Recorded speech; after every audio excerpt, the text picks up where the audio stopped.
झारखंड में आज होगा रैलियों का सुपर संडे। प्रधानमंत्री नरेंद्र मोदी रांची में करेंगे 3 किलोमीटर लंबा रोड शो। 2 जनसभाओं को भी करेंगे संबोधित। महाराष्ट्र में आज गृह मंत्री अमित शाह विधानसभा चुनावों के लिए बीजेपी का संकल्प पत्र करेंगे जारी। 3 अलग अलग जनसभाओं को भी करेंगे संबोधित। जमशेदपुर में रोड शो के दौरान एबीपी न्यूज के साथ अमित शाह की एक्सक्लूसिव बातचीत हुई। उन्होंने कहा, घुसपैठियों से लोग परेशान हैं। हेमंत सोरेन की योजनाओं पर लोगों को भरोसा नहीं है। जमशेदपुर की चुनावी रैली में राहुल गांधी प्रधानमंत्री नरेंद्र मोदी पर हमला करते नजर आए। मैं मोदी से डरता नहीं हूं, लड़ाई लंबी है, लिखकर कर ले लो कि हम नरेंद्र मोदी को हराएंगे। धनबाद के बाघमारा में राहुल गांधी ने कहा, प्रधानमंत्री नरेंद्र मोदी सिर्फ बड़ी बड़ी घोषणाएं करते हैं, भाषण करते हैं, लेकिन करते कुछ नहीं है। आदिवासी जनता को 28% आरक्षण का हक दिलवा कर रहे हैं। महाराष्ट्र में असदुद्दीन ओवैसी ने कहा कि मैं प्रधानमंत्री मोदी को जवाब देना चाहता हूं कि इंसाफ है तो इंडिया सेफ है, संविधान है तो सम्मान है, अंबेडकर जिंदा है तो गोडसे मुर्दा है। छत्रपति संभाजीनगर में ओवैसी ने लगाया आरोप, चुनाव में पीएम मोदी मराठा और ओबीसी को लड़ाना चाहते हैं। पीएम एक की बात कर रही हैं, हम अनेक की बात कर रहे हैं। विश्व हिंदू परिषद की नेता साध्वी प्राची ने लॉरेंस बिश्नोई का नाम लेकर ओवैसी को चुनौती दी। बोली कि 2 मिनट के लिए लॉरेंस बिश्नोई से हाथ मिलाओ, तुम्हें पता चल जाएगा। अखिल भारतीय अखाड़ा परिषद के महंत रविंद्र पुरी ने कहा, महाराष्ट्र में बनने जा रही है बीजेपी की सरकार। ओवैसी बौखलाए हुए हैं क्योंकि खत्म होने जा रही है उनकी राजनीति। ऑल इंडिया उलेमा बोर्ड की महाविकास अघाड़ी को पत्र लिखकर सरकार बनाने के लिए समर्थन देने की पेशकश, लेकिन समर्थन से पहले 17 शर्तें मानने के लिए भी कहा। महाराष्ट्र में एमवीए से उलेमाओं की मांग पर बोले अमित शाह, कांग्रेस ने मुस्लिमों को 10% आरक्षण देने का भरोसा दिया। कहा, आरक्षण दिया तो किसका होगा कम।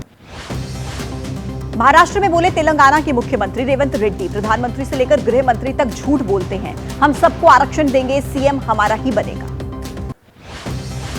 महाराष्ट्र में उलेमाओं की मांग पर भड़के रविशंकर प्रसाद, बोले ये देश तोड़ने वाली मांग, धर्म के आधार पर आरक्षण नहीं मिल सकता, ये संविधान के खिलाफ है। उलेमाओं की मांग पर भड़की स्मृति ईरानी, कांग्रेस और विपक्ष पर वोट जिहाद का आरोप लगाया। बोली कि विपक्ष को समझना होगा कि जनता विकास के मुद्दे पर चर्चा चाहती है। एबीपी न्यूज से एक्सक्लूसिव बातचीत में बोले आदित्य ठाकरे, हिंदू नहीं महाराष्ट्र खतरे में है। हिंदू मुस्लिम का झगड़ा कराना ही बीजेपी का मकसद है। बीजेपी के नेता किरीट सोमैया का दावा, महाराष्ट्र कांग्रेस ने ही दिया ऑल इंडिया उलेमा बोर्ड को आरएसएस पर प्रतिबंध लगाने का आश्वासन। किरीट सोमैया के दावे पर महाराष्ट्र कांग्रेस ने कहा, जो चीजें कभी नहीं हुई, भ्रष्ट गठबंधन ने उन चीजों की नकली तस्वीर बनाकर शुरू की गुमराह करने की कोशिश। शिवसेना यूबीटी की नेता प्रियंका चतुर्वेदी ने कहा कि मैंने न पत्र देखा है न ही इनके बारे में सुना है। बीजेपी का एजेंडा हिंदू और मुसलमानों के बीच विभाजन को अंजाम देना। चुनाव प्रचार करने महाराष्ट्र पहुंचे बीजेपी सांसद रवि किशन का भोजपुरी कलाकारों ने स्वागत किया। एबीपी न्यूज से एक्सक्लूसिव बातचीत करते गुनगुनाया गाना। Tata institute of social sciences की रिपोर्ट से सियासी हलचल। रिपोर्ट में यह दावा कि मुंबई में बांग्लादेशी और रोहिंग्या समुदाय की संख्या तेजी के साथ बढ़ी। झारखंड में बोले बीजेपी अध्यक्ष जेपी नड्डा, एक बांग्लादेशी घुसपैठिए को झारखंड की धरती से बाहर निकालेंगे, आदिवासियों के अधिकारों को वापस दिलवाएंगे। वायनाड लोकसभा उपचुनाव के प्रचार के बाद महाराष्ट्र के चुनावी रण में उतरेंगी प्रियंका गांधी। 13, 16 और 17 नवंबर को करेंगी चुनावी रैलियां और रोड शो। पंजाब में केजरीवाल ने संभाले चुनाव प्रचार की कमान। सीएम भगवंत मान भी रहे साथ। बरनाला और मुक्तसर साहिब इलाके में रैली को करेंगे संबोधित। पंजाब में चुनाव प्रचार के दौरान बोले अरविंद केजरीवाल, हमने पूरा किया अपना वादा। दिल्ली पंजाब में सरकार ने पूरे किए वादे। पहले पंजाब में रिश्वत और सिफारिश पर मिलती थी नौकरी। बिहार में सीएम नीतीश कुमार आज भी करेंगे चुनाव प्रचार। 2 रैलियों को करेंगे संबोधित। बेलागंज और इमामगंज में करेंगे चुनावी जनसभा। फिर से बोले बिहार के मुख्यमंत्री नीतीश कुमार, अब कभी छोड़कर नहीं जाएंगे एनडीए। 2 बार गलत लोगों के साथ चला गया, लेकिन गड़बड़ी का पता लगते ही वापस लौटा। आरजेडी नेता तेजस्वी यादव का दावा, बीजेपी ने झारखंड सरकार को डराकर और ईडी सीबीआई के जरिए तोड़ने की कोशिश की, लेकिन नाकाम रही बीजेपी। लेकिन बिहार में सीएम नीतीश को हाईजैक किया। रामगढ़ उपचुनाव में प्रचार के दौरान बोले आरजेडी सांसद सुधाकर सिंह, कहा कि 2020 में 3 बूथों पर बीजेपी के लोगों की पिटाई की थी, इस बार 300 बूथ पर करेंगे। सांसद सुधाकर सिंह के बयान पर बिहार के मंत्री संतोष सिंह का पलटवार, उंगली काट लेने की चेतावनी दी, कहा हमारे पास भी लाठियों की कमी नहीं है। बीजेपी के स्टार प्रचारक अश्विनी चौबे का बिहार विधानसभा की 4 सीटों के लिए उपचुनाव में जीत का दावा, कहा कि झारखंड के अलावा महाराष्ट्र में भी बनने जा रही है हमारी सरकार। आरजेडी नेता तेजस्वी यादव आज गया के बेलागंज में चुनावी सभा करेंगे। 4 सीट पर हो रहे उपचुनाव के लिए 11 नवंबर को खत्म हो जाएगा चुनाव प्रचार। बेलागंज सीट पर हैं 14 प्रत्याशी। आरजेडी सांसद मीसा भारती का नीतीश सरकार पर हमला, जब तेजस्वी नीतीश कुमार के साथ थे तो नियुक्ति पत्र किसने बांटा, नियुक्ति पत्र को लेकर किसने काम किया, ये वो क्यों नहीं बताते। यूपी उपचुनाव के लिए सीएम योगी की ताबड़तोड़ रैली जारी है। अंबेडकर नगर में कठेरी विधानसभा, मिर्जापुर के मझवा विधानसभा में चुनावी रैलियों को करेंगे संबोधित। कानपुर में समाजवादी पार्टी के नेता शिवपाल सिंह यादव करेंगे कई चुनावी सभाएं, दलित और वाल्मीकि समाज के लोगों के साथ बैठक करेंगे, मुस्लिम इलाके में भी करेंगे जनसभा। मैनपुरी में सीएम योगी का अखिलेश पर निशाना, कहा बबुआ भी बालिग नहीं हुआ, इसलिए कभी कभी ऐसा काम कर लेता है जिससे मैनपुरी वालों को संकट का सामना करना पड़ता है। अखिलेश यादव का सीएम योगी आदित्यनाथ पर हमला, कहा कि कोई व्यक्ति वस्त्र से नहीं वचन से योगी होता है, एनकाउंटर करने वालों का शुरू हो गया है काउंटडाउन। बीजेपी प्रवक्ता राकेश त्रिपाठी का आरोप, अखिलेश यादव के शासन में साधु संतों पर हुआ करता था लाठीचार्ज, पूजा पाठ की नहीं होती थी अनुमति। मुख्यमंत्री योगी आदित्यनाथ ने कहा अलीगढ़ मुस्लिम यूनिवर्सिटी में मिलना चाहिए ओबीसी आरक्षण, जिसे केंद्र से बजट मिलता हो वहां पर अल्पसंख्यक को 50% कोटा देने की तैयारी। केंद्रीय मंत्री चिराग पासवान ने भोजपुर में कहा हिंदुओं को निशाना बनाना चिंताजनक है, इसको लेकर सरकार लाती है कानून तो तमाम पार्टियां फैलाती हैं भ्रम। रामगढ़ विधानसभा उपचुनाव के प्रचार ने पार्टियां जीत के लिए आजमा रही हैं उपाय। सांसद संजना जाटव ने कांग्रेस के प्रत्याशी के लिए झोली फैलाकर वोट मांगे, वीडियो हुआ वायरल। चुनाव प्रचार के दौरान वोट के लिए दिख रहे हैं नेताओं के अलग अलग रंग। रामगढ़ में किरोड़ी लाल मीणा ने किया चुनाव प्रचार, लोगों के साथ जमकर नाचते हुए वो नजर आए। मध्य प्रदेश के मुख्यमंत्री मोहन यादव ने जीत का दावा किया। सीहोर में कहा कि जिस तरह से माहौल बन रहा है उससे हम भारी बहुमत से जीत की तरफ आगे बढ़ रहे हैं।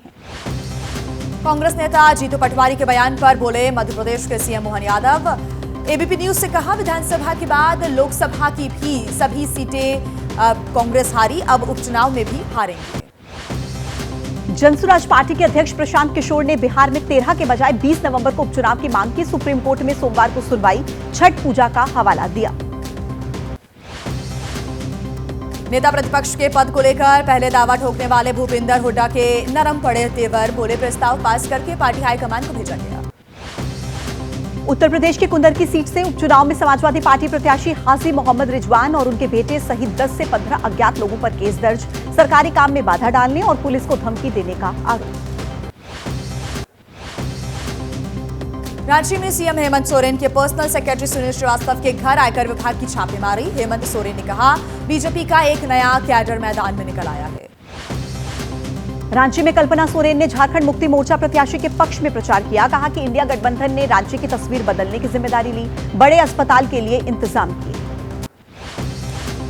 राजस्थान उपचुनावों में वसुंधरा राजे की दूरियों पर बोले सतीश पुनिया, उनकी मंशा में, नियत में और समर्पण में कतई कोई कमी नहीं है, वो पार्टी के लिए सोचती है। हरियाणा के कैबिनेट मंत्री अनिल विज का समोसा विवाद पर तंज, जो मुख्यमंत्री समोसे की रक्षा नहीं कर पाया वो 80 लाख हिमाचल वासियों की रक्षा क्या करेगा। हरियाणा के सीएम नायब सिंह सैनी का दावा, सरकार ने खरीफ फसलों की खरीद के लिए किए गए पुख्ता इंतजाम। भारत सरकार के निर्देशानुसार एमएसपी पर फसलों की खरीद सुनिश्चित की गई है। दिल्ली में 10,000 बस मार्शल्स को फिर से रोजगार मिलेगा। दिल्ली सरकार की प्रदूषण के खिलाफ युद्ध में 10,000 सिविल डिफेंस वॉलंटियर्स और बस मार्शल्स की तैनाती को मंजूरी। विधानसभा चुनावों को लेकर इंडिया गठबंधन में रार, एक दूसरे के खिलाफ शुरू हुई बयानबाजी। आम आदमी पार्टी के बाद कांग्रेस ने भी किया पदयात्रा निकालने का ऐलान। G20 शिखर सम्मेलन में शामिल होंगे ब्राजील जा सकते हैं प्रधानमंत्री नरेंद्र मोदी। 18 और 19 नवंबर को होगा G20 शिखर सम्मेलन। प्रधानमंत्री कुछ अफ्रीकी देशों का भी दौरा कर सकते हैं। मध्य प्रदेश के रीवा से बीजेपी सांसद जनार्दन मिश्रा का अजीबोगरीब बयान आया सामने, कहा आजकल लोग ऑनलाइन शादियां कर रहे हैं, 60 साल बाद ऑनलाइन बच्चे भी पैदा होंगे। बीजेपी के सांसद धनंजय सिंह की अपने बयान पर विवाद के बाद सफाई, कहा कि कांग्रेस गलत कर रही है प्रचार। मैंने कहा था कि कांग्रेस समर्थक महिलाओं की तस्वीर लो जिससे उन्हें योजना का फायदा मिले। भुवनेश्वर में वक्फ संशोधन बिल पर बनी जेपीसी के अध्यक्ष जगदंबिका पाल ने कहा, ओडिशा के सरकारी अधिकारियों, वकीलों और मामले से जुड़े सभी लोगों की लेंगे राय। बाहरी दिल्ली के मुंडका इलाके में गोली मारकर एक शख्स की हत्या, बाइक सवार बदमाशों ने वारदात को अंजाम दिया। करीब आधा दर्जन राउंड फायरिंग की। हाल ही में जेल से बाहर आया था मृतक। मुजफ्फरपुर में बुजुर्ग व्यक्ति की हत्या का खुलासा हुआ है। पड़ोसी ने साजिश रचकर बेटे से ही करवा दी थी पिता की हत्या। पड़ोसी से चल रहा था जमीन को लेकर विवाद। कोलकाता में बड़ी संख्या में हथियार और जिंदा कारतूस बरामद। खुफिया सूचना पर कोलकाता एसटीएफ ने कार्रवाई की। आरोपी को आज कोर्ट में किया जाएगा पेश। बिहार के किशनगंज में काला जादू और तंत्र मंत्र के शक में हत्या। पिता पुत्र ने शख्स की गला काटकर हत्या की। मृतक पर काला जादू के जरिए मां की हत्या करवाने का शक था। उत्तर प्रदेश के सिद्धार्थनगर में 5 दिन से एफआईआर न लिखने की शिकायत पर जिलाधिकारी ने कोतवाल को लगाई फटकार। जमीन बंजर जमीन पर दबंग ने कब्जे के इरादे से बना दी थी झोपड़ी। राजस्थान के उदयपुर में विदेशी युवती पर गोली मारकर हमला, कुछ लोगों ने अस्पताल पहुंचाया। अस्पताल पहुंचने का सीसीटीवी फुटेज आया सामने। पुलिस मामले की जांच में जुटी। राजस्थान के अजमेर में ट्रैफिक पुलिस ने एक संदिग्ध कार को जब्त किया। कार पर लगा था विधायक का फर्जी स्टिकर। कार में सवार 4 लोग हिरासत में लिए गए। पुलिस कर रही है मामले की जांच। राजस्थान के अजमेर में एक प्रॉपर्टी डीलर से मांगी गई 2 करोड़ रुपए की फिरौती। वर्चुअल नंबर से गैंगस्टर रोहित गोदारा के नाम से फोन कॉल आया। पुलिस ने दर्ज किया केस। उत्तर प्रदेश के मेरठ में एक युवक ने किया 16 साल की लड़की का अपहरण। परिजनों ने दर्ज करवाया है केस। हिंदू संगठनों ने धर्मांतरण और लव जिहाद का आरोप लगाते हुए एसएसपी ऑफिस पर हंगामा किया। यूपी में पीसीएस प्री और एआरओ प्री परीक्षा से जुड़ा मामला। प्रतियोगी छात्र प्रदर्शन करेंगे। एक दिन में और एक शिफ्ट में परीक्षा और नॉमिनाइजेशन का फैसला वापस लेने की मांग। गुजरात के वलसाड में प्लास्टिक की फैक्ट्री में लगी भीषण आग। मौके पर पहुंची दमकल की कई गाड़ियां। स्थानीय अधिकारियों ने कहा किसी प्रकार की जनहानि की कोई सूचना नहीं। भारत और दक्षिण अफ्रीका के बीच टी20 सीरीज का दूसरा मैच आज शाम को 7:30 बजे से गके बेरा में होगा मुकाबला। सीरीज में भारत को 1-0 की बढ़त।